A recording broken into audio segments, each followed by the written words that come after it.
Hello everyone.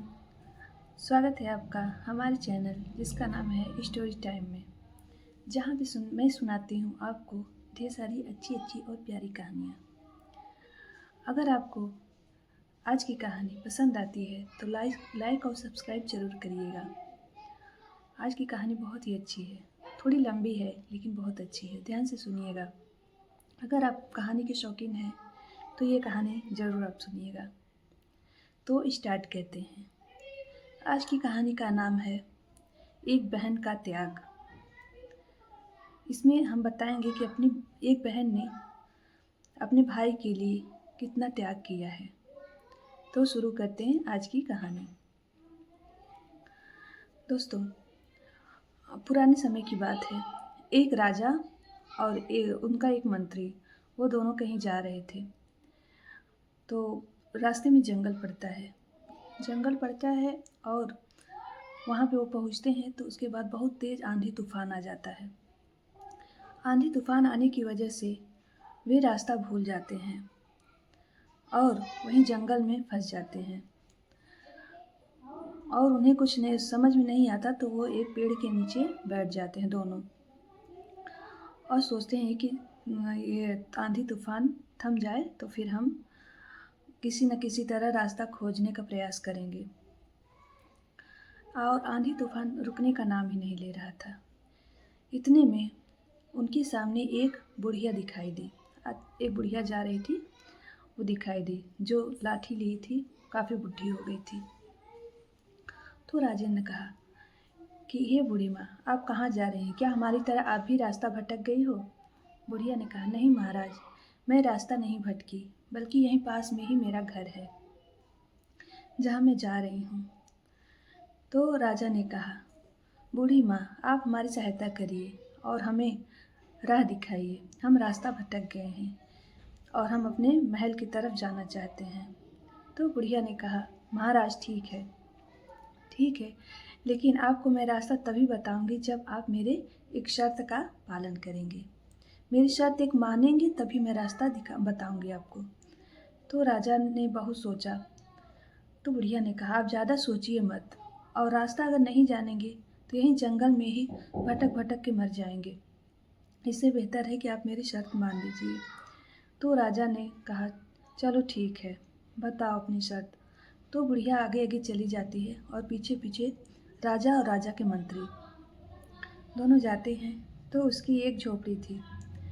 झोपड़ी में उसकी एक बेटी थी बुढ़िया की, जो बहुत सच संवर के बैठी हुई थी। तो बुढ़िया बोलती है कि महाराज, मैं अब बूढ़ी हो चुकी हूँ और मेरी बेटी यह बड़ी हो गई है, शादी योग्य हो गई है। मैं चाहती हूँ कि आप मेरी बेटी के साथ अपना विवाह कर लीजिए। राजा बोला, नहीं नहीं, मैं ऐसा नहीं कर सकता। मेरा पहले से ही विवाह हुआ है और मैं दूसरा विवाह नहीं कर सकता। तो बुढ़िया ने कहा, महाराज, ये शर्त मानेंगे तभी मैं आपको रास्ता दिखाऊंगी और रास्ता बताऊंगी। इससे बेहतर है कि आप मेरा शर्त मान लीजिए। तो राजा बहुत सोच विचार करने लगा। फिर उसने कहा कि यहाँ जंगल में मरने से अच्छा है कि चलो मैं इसकी शर्त पूरी करता हूँ। तो वह कहा, ठीक है बूढ़ी माँ, मैं आपकी बेटी से विवाह कर लेता हूँ। तो राजा ने उसी समय उसकी बेटी से विवाह कर लिया। फिर उसके बाद बुढ़िया ने रास्ता बताया महल की ओर जाने का, राज्य की ओर जाने का। तो राजा और मंत्री और उसकी बेटी तीनों चल देते हैं। जाते जाते कुछ दूर पहुंचते हैं तो वो तीनों थक जाते हैं, बहुत ज़्यादा थक जाते हैं, आगे नहीं चल पाते और एक पेड़ की छाया के नीचे बैठ जाते हैं। उसकी बेटी इतनी थकी हुई थी कि वह तुरंत सो जाती है, जबकि राजा और मंत्री नहीं सोते हैं। और राजा अपने मंत्री से कहता है कि मंत्री, वह राजा धीरे से कहता है, उसके कान में कहता है कि मंत्री, मैं चाहता हूँ कि मेरे राज्य पहुँचने से पहले मेरे 3 बच्चों को आप 3 बच्चे जो राजा के थे, 2 लड़का था 1 लड़की, 2 राजकुमार 1 राजकुमारी। तो राजा बोलता है कि मेरे तीनों बच्चों को आप ये इसी पेड़ के नीचे ले आएंगे और यह जो मेरी नई पत्नी है यह जानने न पाए। क्योंकि राजा का पहले जिससे विवाह हुआ था वह रानी मर चुकी थी और बस वही तीनों बच्चे बचे हुए थे। तो राजा ने तीनों बच्चों वाली बात न तो अपनी दूसरी पत्नी को नहीं बताया था, न उस बुढ़िया को बताया था। और राजा जानते थे कि मेरे बच्चों को यह लोग परेशान करेंगे। और बुढ़िया कोई साधारण बुढ़िया नहीं थी, वह एक जादूगरनी थी और उसकी बेटी भी जादूगरनी थी। तो इसके बाद इतना कहते हैं, फिर उसके बाद वह लड़की उठ जाती है, जो सो रही थी पेड़ के नीचे वह उठ जाती है। तब राजा कहते हैं कि मैं चाहता हूँ कि तुम्हारे साथ विवाह हुआ है, तुम हमारे महल की रानी हो, हमारी रानी हो, इसलिए तुम्हारा अच्छे से स्वागत होना चाहिए। इसीलिए मैं मंत्री को कह रहा हूँ कि तुम पहले से चले जाओ और अच्छे से स्वागत की तैयारी करो। वह लड़की कहती है ठीक है महाराज, जैसा आप चाहें। तो मंत्री चला जाता है और पीछे से तीनों बच्चों को ले आकर उसी पेड़ के नीचे आ जाता है। यहाँ राजा और उसकी नई वाली पत्नी जो अब रानी बन चुकी है, और वह जाते हैं दोनों और वहाँ महल में रहने लगते हैं। उसको छोड़ के राजा दूसरे दिन नहीं, उसी दिन शाम को वहाँ से चला आता है और उसी पेड़ के नीचे आ जाता है जहाँ पे उसके तीनों बच्चे और वह मंत्री था। मंत्री को देखता है राजा और अपने बच्चों को देखता है और तीनों को लेकर वह चला जाता है। एक पहाड़ के पीछे एक महल था, राजा का ही महल था, लेकिन वह बहुत पुराना था। वहाँ पे एक व्यक्ति रहता था जो महल की देखरेख करता था। वहीं पे राजा अपने तीनों बच्चों को ले जाता है और उस व्यक्ति से बोलता है कि आज से मेरे बच्चे यहीं पे रहेंगे और तुम इनका ध्यान रखना। तो वह व्यक्ति बोलता है जी महाराज, मैं इनका बहुत ध्यान रखूँगा, आप बेफिक्र होकर जाइए। राजा रोज़ शाम को अपने बच्चों से मिलने आता था। जब राजा आता था तो घोड़ों की आवाज़ सुनकर वो तीनों बच्चे निकल कर दौड़ के आते थे। घोड़ों के पैरों की आवाज़ सुनकर वो तीनों बच्चे निकल के आ जाते थे, राजा से मिलते थे। फिर अंदर जाता था राजा, उनके साथ टाइम बिताता था, फिर जाता था अपने घर महल। ऐसा कुछ दिन चलता रहा और ऐसा करते करते 5 साल बीत गए। 5 साल बीत गए। अब राजा के बच्चे बड़े हो गए थे, दोनों राजकुमार और राजकुमारी दोनों बड़े हो गए थे। तो वह रानी सोचती है कि यह राजा जाता कहाँ है, रोज़ जाता है, कहाँ जाता है। तो राजा से पूछती है कि महाराज आप रोज़ जाते हैं, कितने सालों से आप रोज़ जाते हैं, कहाँ जाते हैं, आप मुझे बताते भी नहीं। राजा इतने में जान चुका था कि वह एक जादूगरनी है। तो राजा कहता है कि रानी मैं कहीं नहीं जाता, मैं दूसरे राज्य अपने काम के सिलसिले में जाता हूँ, मुझे बहुत काम रहते हैं, मैं राज्य का राजा हूँ, इसलिए दूसरे राज्य मुझे जाना पड़ता है, मैं वहीं जाता हूँ। तो रानी कहती है कि ठीक है महाराज। फिर भी रानी को विश्वास नहीं होता। एक दिन वह अपने कुछ सैनिकों को 2 सैनिकों को लगा देती है कि जाओ राजा का पीछा करो, देखो राजा कहाँ जाता है। तो राजा जब जाते हैं अपने बच्चों से मिलते हैं और फिर वापस आते हैं। यह सारी बातें सैनिक आके रानी को बता देता है। रानी कहती है कि ऐसी बात है, राजा मुझे धोखा दे रहा है, तभी इतने साल हो गए मेरे बच्चे नहीं हुए। इसीलिए वह रानी सोचती है कि मैं इनके बच्चों को मार डालूँगी। तो एक दिन सही में राजा को कहीं दूसरे राज्य में काम के लिए जाना पड़ता है। तो राजा जाता है। उसके जाने के पश्चात रानी अपने सैनिक को लेकर दूसरे महल जाती है जहाँ बच्चे रहते हैं। जाती है तो घोड़ों की आवाज़ सुनकर फिर बच्चे बाहर निकल आते हैं कि वो सोचते हैं कि मेरे पिताजी आ गए, लेकिन वह रानी थी।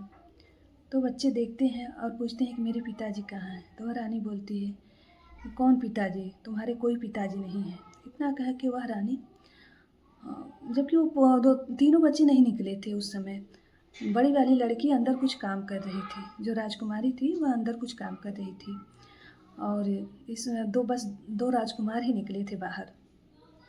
तो वह रानी गुस्से में आकर, वह जादूगरनी थी, वह उसे हंस बना देती है। दोनों हंस बन के उड़ जाते हैं। यह सब चीज़ राजकुमारी देख रही थी, खिड़की से देख रही थी। वो बहुत डर गई थी और अंदर बहुत रो रही थी। और वह जादूगरनी उन दोनों को हंस बना के चली जाती है अपने महल। तो राजा जब दूसरे राज्य से लौटता है तो रात होने को थी, तो वह सोचता है कि पहले मैं अपने बच्चों से मिलूँगा, बच्चों से मिलने के बाद फिर मैं आगे जाऊँगा राज्य में। तो वह जाता है तो उसके बच्चे नहीं निकलते हैं, जबकि बच्चों की आदत थी कि राजा के पहुँचते ही सब बच्चे निकल जाते थे मिलने के लिए। बच्चे थे ही नहीं तो बच्चे कहाँ से निकलेंगे, तो बच्चे नहीं निकले और राजकुमारी डरी हुई थी, अंदर रो रही थी। और उसके यहाँ जो व्यक्ति था उसको भी उस रानी ने मार दिया था। राजकुमारी अकेली थी। राजा आए तो अपने बच्चों को नहीं देखे हुए व्याकुल हो गया। अंदर महल में जाते हैं तो राजकुमारी से पूछते हैं, राजकुमारी, दोनों राजकुमार कहाँ हैं? मेरे बच्चे आज बाहर नहीं आए, आज मैं सुबह से काम में व्यस्त था इसीलिए मिल नहीं पाया। तो राजकुमारी रोने लगी और पूरी बात बता दी। बोली कि एक आई थी औरत और मेरे भाइयों को मेरे आँखों के सामने उन्हें हंस बना दिया और दोनों उड़ गए। तो राजा समझ गया कि ये तो उसी रानी का ही कमाल है, वही रानी ही ऐसा कर सकती है, जादूगरनी रानी। तो राजा ने कहा, बेटी तुम चिंता मत करो, तुम्हारे भाई वापस आ जाएंगे। मैंने तुम लोग से आज तक छिपाया है। वह औरत कोई और नहीं है, वह तुम्हारी सौतेली माँ है। इतना बात सुनकर राजकुमारी और चिंतित हो जाती है और रोने लगती है कि मेरे पिताजी ने दूसरा विवाह कर लिया है। तो राजा बोलते हैं कि चलो बेटी, चलो महल चलते हैं। तो उनकी बेटी कहती है कि नहीं पिताजी, अभी रात हो गई है, सुबह चलेंगे, अभी रात में मत जाइए। तो दोनों वहीं उसी महल में सोते हैं। तो रात होती है जब, तो राजकुमारी अपने भाइयों के लिए तड़प कर उठ जाती है और वह कहती है कि मेरे भाइयों को मुझे ही खोजना पड़ेगा, मैं ही अपने भाइयों के लिए कुछ न कुछ करूँगी। और रात में ही वह निकल जाती है। बहुत दूर जाते जाते जंगल में भटकते भटकते तो वह उसे दो पक्षियों की आवाज़ सुनाई देती है। दो तोते आपस में बात कर रहे थे। वह कह रहे थे कि इतना सुंदर दो हंस हम लोगों ने कभी नहीं देखा और पता नहीं कहाँ से वो हंस आए हैं, दोनों इतने सुंदर हैं। तो राजकुमारी समझ जाती है कि जरूर मेरे भाई ही होंगे। तो वह पक्षियों से पूछती है, तोतों से, कि पक्षियों बताओ, वो तो दोनों हंस कहाँ रहते हैं, मैं उनसे मिलना चाहती हूँ। तो वो पक्षी बोले कि राजकुमारी, वह दोनों हंस बहुत दूर रहते हैं, शायद आप उन्हें न खोज पाएँ। तो वह पूछती है कि नहीं तुम बताओ, मैं जाऊँगी। तो उनके आग्रह करने पर राजकुमारी के, तो वो पक्षियों ने बता दिया कि उस पहाड़ के पीछे एक झोपड़ी है, उसी में रहते हैं दोनों। तो राजकुमारी जाते जाते उस झोपड़ी में पहुंच जाती है। पहुंचती है तो वहाँ पर कोई नहीं था। तो राजकुमारी सोचती है कि आखिर मेरे दोनों भाई कहाँ गए और यह झोपड़ी है किसकी। इसीलिए वह पता करने के लिए वहीं झोपड़ी में एक कोने में कहीं छिप जाती है। तो छिपने के बाद कुछ देर बीतता है तो कुछ समय बाद उसके दोनों भाई जो हंस बने हुए थे, हंस दोनों उड़कर आते हैं। दोनों हंस उड़ के आते हैं, बैठ जाते हैं और यह सब देखकर राजकुमारी अपने आप को काबू नहीं कर पाती, तुरंत निकल कर उनके गले मिल जाती है। दोनों हंस भी रोने लगते हैं और पहचान जाते हैं अपनी बहन को, और राजकुमारी भी। और हंस बोलते हैं कि बहन तुम यहाँ से चली जाओ, नहीं वह जादूगरनी आएगी तुम्हें मार डालेगी, हमें हमारे हाल पे छोड़ दो, हम ऐसे ही रह लेंगे, कम से कम तुम बची रहो। राजकुमारी बोलती है, नहीं भाई, मैं तुम्हें तुम्हारे असली रूप में ला के रहूँगी, इसका कोई तो तोड़ होगा, बताओ हमें। तो राजकुमार बोलते हैं, बहुत कठिन है बहन, तुम नहीं कर पाओगे। तो राजकुमारी कहती है कि नहीं भैया, आप बताओ मुझे क्या है इसका तोड़। तो राजकुमार कहते हैं कि अगर 3 साल तक तुम बिना हंसे, बिना बोले, बिना रोए, बिना मुस्कुराए एक कपड़ा बनाओगी, जिसमें तारों का फूल लगा के सजाओगी, और वह कपड़ा 3 साल के अंतिम महीने में हम दोनों के ऊपर डालोगी, तो हम अपने असली रूप में आ जाएंगे। लेकिन यह तपस्या तुमको 3 साल तक करनी। बीच में अगर तुम हँस दी या रो दी या बोल दी या मुस्कुरा दी तो यह तपस्या वहीं की वहीं ख़त्म हो जाएगी और हम लोग ऐसे की ऐसे ही रह जाएंगे। तो राजकुमारी ने कहा कि ठीक है, मैं ऐसा ज़रूर करूँगी, लेकिन मुझे इतना बता दो वह तारों के फूल वाला पेड़ कहाँ मिलेगा। तो राजकुमार बोला कि उसे जंगल में मिलेगा, एक पेड़ है, तुमको खोजना पड़ेगा, उसमें तारों जैसे फूल लगते हैं, वही फूल उस कपड़े में सजाना है, जो तुमको अपने हाथ से बनाकर उस कपड़े में सजाना है और फिर उसको हमारे ऊपर डालना है। तो राजकुमारी वहाँ से चल देती है तो रास्ते में बहुत दूर निकल जाती, लेकिन वह पेड़ कहीं नहीं मिलता। वह थक कर एक पेड़ के नीचे बैठ जाती है और कहती है कि मुझे तो अभी वह तारों वाला पेड़ ही नहीं मिला, तारों के फूल वाला पेड़ ही नहीं मिला। अब तो वह बैठी रहती है तो उसके ऊपर एक फूल गिरता है। वह देखती है, नीचे देखती है तो वह वही तारों वाला फूल था। फिर ऊपर देखती है तो वो उसी पेड़ के नीचे बैठी थी जिसकी वह तलाश कर रही थी। तो राजकुमारी खुश हो जाती है। वह ढेर सारे फूल लेती है और वह पहले जाती है अपने घर जाती है, फिर कपड़ा ले आती है। कपड़ा ले आकर फूल ढेर सारे तोड़ लेती है और सुई धागा और कपड़ा वहीं बैठकर बनाने लगती है कपड़ा। तो उसी समय एक दूसरे राज्य का राजकुमार वहाँ पे आता है और वह राजकुमारी को देखकर मोहित हो जाता है। वह राजकुमार देखता है उसे और कहता है कि यह तो ज़रूर किसी राज्य की राजकुमारी लगती है। तो जाता है उस राजकुमारी के पास और पूछता है कि राजकुमारी, तुम यहाँ पे क्या कर रही हो। राजकुमारी कपड़ा बना रही थी, इसीलिए वह न तो बोलती है, न तो हंसती है, न तो कुछ करती है, बस ऐसे ही राजकुमार को देखती है, फिर सर नीचे करके अपना कपड़ा बनाने लगती है। राजकुमार 2 बार पूछता है, फिर भी राजकुमारी कोई जवाब नहीं देती है। तो राजकुमार उसे बहुत पसंद करने लगता है और वह कहता है कि मैं आपसे विवाह करना चाहता हूँ, आप मेरे साथ चलिए, मैं अपने राज्य में ले जाकर आपसे विवाह करूँगा। तो राजकुमारी फूलों को कपड़े में बांधती है, सुई धागा लेकर चल देती है राजकुमार के पीछे पीछे, क्योंकि उसके पास अब कोई जगह नहीं था, वह कहाँ जाए। तो इसलिए वह राजकुमार के पीछे पीछे चल देती है। राजकुमार जाता है महल में और राजकुमारी से विवाह कर लेता है। वह विवाह करता है, लेकिन राजकुमार की माँ थी, वह सोचती है मेरा बेटा इतना सुंदर राजकुमार है, लेकिन यह गूंगी बहरी लड़की कैसे मेरे बेटे से विवाह कर सकती है। और वह योजना बनाती है कि इस राजकुमारी को तो मैं मार डालूंगी। जो राजकुमार की माँ थी जिससे राजकुमारी ने विवाह किया था, वह क्रोधित हो जाती है कि ये गूंगी बहरी लड़की थोड़ी मेरी बहू बन सकती है। तो वह उसको मारने की योजना बनाती है और एक दासी से दूध भेजती है जिसमें जहर मिला होता है। तो वह दासी ले जाती है, राजकुमारी को देती है। राजकुमारी कहती है कि रख दो, मतलब पकड़ के थोड़ी देर अपने बगल में रख देती है राजकुमारी वो गिलास, और कपड़ा बनाने लगती है। इतने में एक बिल्ली आती है और दूध गिरा के पीने लगती है और पी के बिल्ली वहीं मर जाती है। तो राजकुमारी समझ गई कि रानी माँ मुझे मारना चाहती हैं, आज के बाद मैं किसी के हाथों का कुछ नहीं खाऊंगी, किसी के हाथ का दिया हुआ कुछ नहीं खाऊंगी, नहीं तो ये लोग मुझे मारने का प्रयास कर रहे हैं।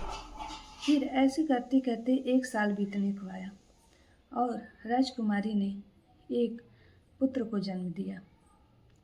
बहुत सुंदर उनका पुत्र था।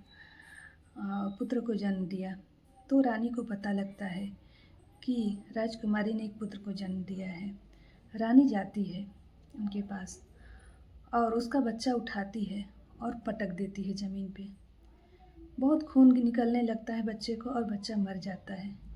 लेकिन राजकुमारी ना कुछ बोलती है, ना रोती है, ना उसकी आँखों में आंसू आते हैं, ना कुछ कहती है, बस ऐसे ही देखती रहती है, क्योंकि वह अपने भाइयों के लिए जो तपस्या कर रही थी 3 साल का, वह टूट जाता तो उसके भाई सदा के लिए हंस बने रहते। इसीलिए वह कुछ नहीं बोलती और वह जो रानी थी उस खून को, बच्चे के खून को उसके मुंह में लगा देती है, चारों तरफ मुंह में, हाथ में उसके लगा देती है और अपने बेटे को बुलाती है। राजकुमार राजकुमार कह के चिल्लाती है। राजकुमार आते हैं, बोलते हैं, क्या माँ, आप क्यों इतना चिल्ला रही हैं, क्या बात है बताइए। तो रानी कहती है कि तुम्हारी बेटी राक्षसीन है, राक्षस है, वह देखो तुम्हारे बच्चे को खा गई। हाँ, उसको पटक दिया और उसको खा गई। अब बताओ, अभी भी तुम इसको रखोगे? तो राजकुमारी ना कुछ बोल पाती है न रो पाती, बस ऐसे ही देखती रहती है। और राजकुमार बोलता है कि नहीं, मेरी पत्नी बहुत सीधी है, बहुत अच्छी है, वह ऐसा कभी नहीं कर सकती माँ। इतना कह के राजकुमार चले जाते हैं। फिर रानी चली जाती है। फिर ऐसे करते करते 2 साल बीत जाता है। दूसरे साल में रानी ने एक फिर दूसरे बेटे को जन्म दिया। दूसरे बेटे को जन्म दिया और राजकुमारी ने एक दूसरे बेटे को जन्म दिया।